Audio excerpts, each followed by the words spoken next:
هنتكلم النهاردة عن أفضل مسلسلات أجنبية في التاريخ من وجهة نظري الشخصية، مع العلم إن المسلسلات اللي هتكلم عليها النهاردة دي تصلح للمشاهدة العائلية، لأن أنا عارف وأنتوا عارفين إن المسلسلات اللي نقدر نقول عليها أفضل مسلسلات في التاريخ لا تصلح للمشاهدة العائلية إطلاقا، وأنا بصراحة مستحرم إن أنا أتكلم عليها وحاسس إن هي هتكون سيئة جارية. فعشان كده قررت إن أنا أعمل لكم أفضل مسلسلات في التاريخ، وده هيكون الجزء الأول من السلسلة، وهي تصلح للمشاهدة العائلية بنسبة قول 90% تقدر تتفرج عليها عادي جدا مع عيلتك، مفيش فيها أي مشكلة. بس أهم حاجة ما تنسوش تدعموني وتشتركوا في القناة وتفعلوا زر جرس التنبيهات وتدوسوا لايك على الفيديو عشان ما يفوتكمش كل جديد، وما تنسوش دعواتكم لإخواتنا في كل الدول العربية، ربنا ينصرهم ويعدي أيامهم على خير. يلا بينا ما نضيعش وقت ونخش في الموضوع على طول.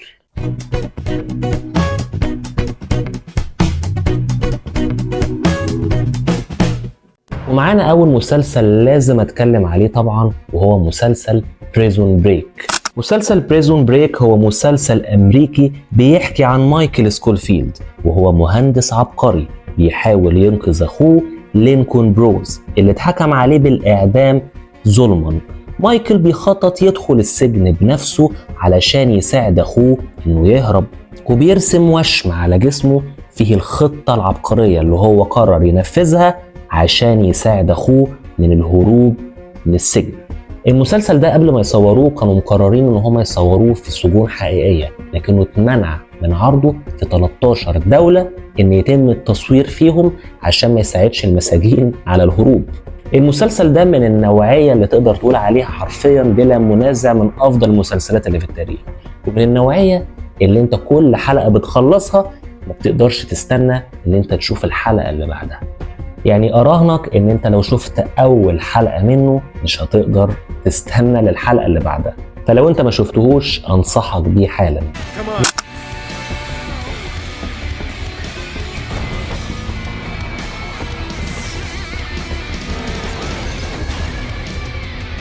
ونيجي على تاني مسلسل لازم نتكلم عليه، وهو مسلسل بريكنج باد.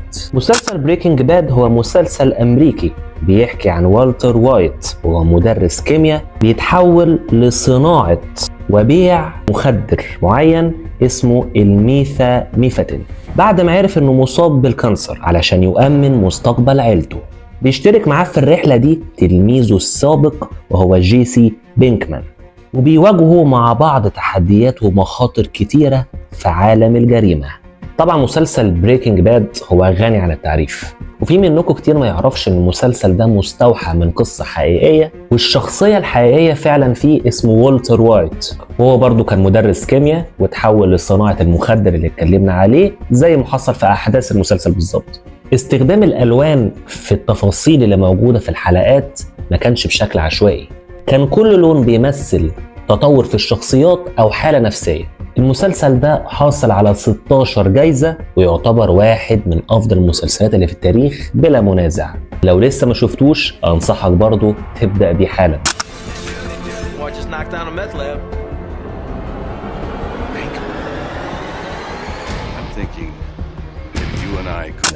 ثالث مسلسل لازم أتكلم عليه وهو مسلسل لوبين.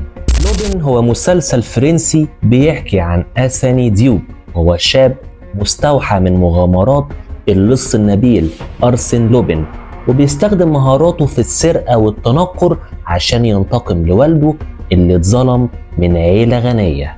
المسلسل مستوحى من مغامرات أرسن لوبين للكاتب موريس لوليان، واللي تتكون من 17 رواية و39 قصة قصيرة. فأول كام حلقة اتعرض فيه المسلسل وصل إن هو أعلى مسلسلات مشاهدة في تاريخ منصة نتفليكس في ألمانيا وفرنسا وبريطانيا. من ضمن مشاهد السرقة في المسلسل اتصور داخل متحف اللوفر في باريس، وده أضاف لمسة واقعية للأحداث. المسلسل بيعرض برضه قضايا زي العنصرية بشكل عميق جدا، وخصوصا إن بطل المسلسل أصلا هو من أصول سنغالية موريتانية. المسلسل ده أعاد إحياء روايات أرسن لوبين، وده أدى إن الكتب بتاعت أرسن لوبين كان فيها زيادة في المبيعات جدا في وقت عرض المسلسل.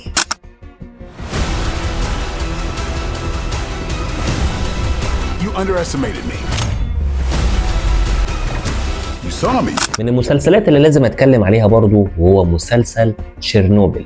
مسلسل تشيرنوبل هو مستوحى من قصة حقيقية، وهو مسلسل قصير من إنتاج HBO بيتكلم عن تفاصيل أو كارثة انفجار المفاعل النووي في محطة تشيرنوبل سنة 1986 في الاتحاد السوفيتي. ودي تعتبر واحدة من أكبر الكوارث النووية في التاريخ، والمسلسل بيوضح الأحداث اللي أدت للانفجار والجهود البطولية للناس اللي حاولوا يسيطروا على الكارثة ويقللوا من تأثيرها. صناع المسلسل اهتموا ان هم يقدموا تفاصيل دقيقة عن احداث المسلسل الحقيقية، لدرجة انهم اعادوا بناء مواقع الاحداث بشكل مطابق للي حصل في الحقيقة بالظبط. بسبب خطورة التصوير في موقع تشيرنوبل الحقيقي تم التصوير في مواقع بديلة، منهم محطة نووية مهجورة حقيقية بتشبه محطة تشيرنوبل بالظبط. بالرغم ان الكارثة النووية دي حصلت في الاتحاد السوفيتي، الا ان الممثلين قرروا ان هم يتكلموا باللغة الام بتاعتهم وهي اللغة الانجليزية، وده طبعا ادى الى اضافة واقعية للاحداث او مصداقية للاحداث، لان طبعا زي ما احنا عارفين في اعمال كتيرة جدا الممثلين بيتكلموا باللغة اللي هي مش اللغة الام بتاعتهم، وساعتها بتحس فعلا ان باين عليهم قوي ان مش مطابق للشخصية بتاعتهم. فعشان كده الممثلين قرروا يتكلموا باللغة الام بتاعتهم، وده طبعا أضاف مصداقية جميلة جدا للأحداث. بعد عرض المسلسل أدى لزيادة الاهتمام العالمي أو الاهتمام الناس بصفة عامة بالكارثة النووية اللي حصلت في تشيرنوبل ساعتها، وده أدى إلى زيادة السياح أو المزارات السياحية اللي حصلت في موقع تشيرنوبل في وقت عرض المسلسل. وده طبعا يعتبر واحد من أفضل المسلسلات أو الأحداث الدرامية اللي بتناول قضايا حصلت في الحقيقة بشكل عميق ومؤثر جدا، وخصوصا ان الكارثة دي حصلت في الحقيقة. وبعد انفجار المفاعل النووي لتشيرنوبل اتوزعت الغازات السامة في كل أجواء المدن اللي حوالين المدينة اللي تم انفجار المفاعل النووي فيها، وأدى إلى إصابة ناس كتيرة جدا بالكانسر في الوقت ده. وكان أي حد بيقرب من المفاعل النووي تشيرنوبل كان بيصاب بالكانسر في ساعتها وكان بيموت. ويعتبر طبعا ده واحد من أفضل المسلسلات في التاريخ بلا منازع. What happened on the night of the accident? Asking the right question will get you the truth. There is no truth.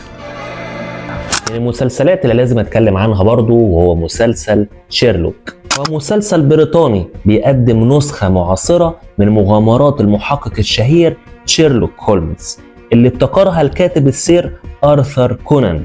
المسلسل ده بدأ عرضه سنة 2010 وحقق نجاح كبير جدا على مستوى العالم. رغم ان المسلسل ده استمر ال4 مواسم، الا ان عدد الحلقات بتاعت المسلسل كلها من الموسم الاول للموسم الرابع 13 حلقة بس.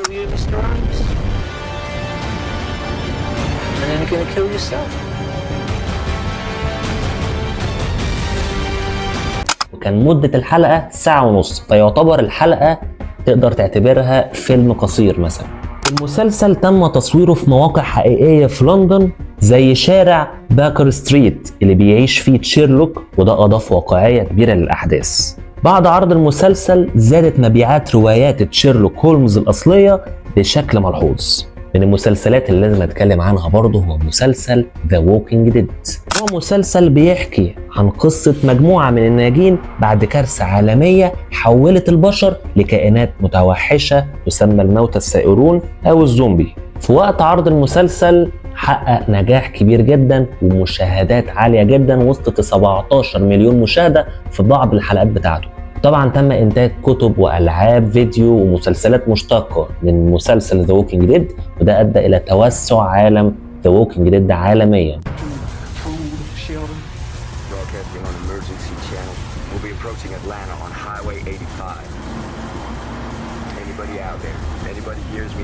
من المسلسلات اللي لازم اتكلم عنها وهو مسلسل الكوري بلاد هاوندز. هو بيحكي عن قصه شابين ملاكمين شجعان بيتحدوا مع مقرض مالي طيب علشان يواجهوا شخصية شريرة بيستغل الناس في أوقات ضعفهم. وحقق نجاح كبير جدا على منصة نتفليكس، واحتل مراتب متقدمة في قائمة المشاهدات في كوريا الجنوبية ودول تانية. وكانت مشاهد الأكشن في المسلسل ده متصورة من غير أي دوبلير، لأن أبطال المسلسل كانوا متفننين في الكيك بوكسنج، وقرروا ان هم يتدربوا شهور كتيرة جدا قبل عرض المسلسل في الكيك بوكسنج عشان ما يستخدموش اي دوبلير يقوم بتصوير المشاهد بتاعتهم. وبرضه ده من المسلسلات اللي مش هتقدر تستنى للحلقة اللي بعدها.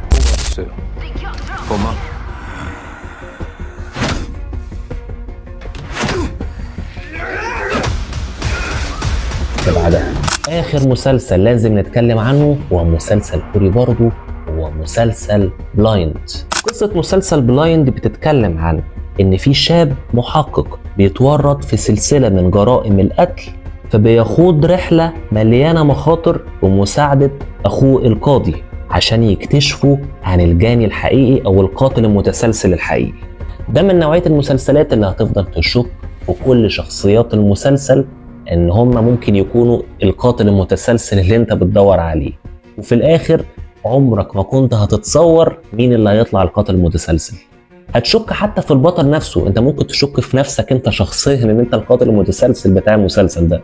اداء الممثلين يستحقوا عليه الاوسكار حرفيا بلا منازع، وده من نوعية المسلسلات اللي كل ما تخلص حلقة برضو هتفضل على اعصابك عشان تشوف تاني حلقة.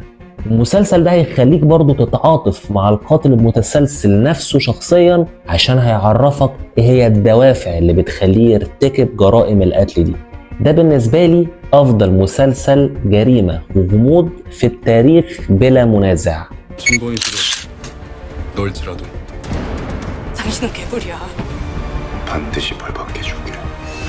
كده دي تكون الجزء الاول من سلسلة افضل مسلسلات اجنبية في التاريخ من وجهة نظر الشخصية، وطبعا مناسبة للمشاهدة العائلية.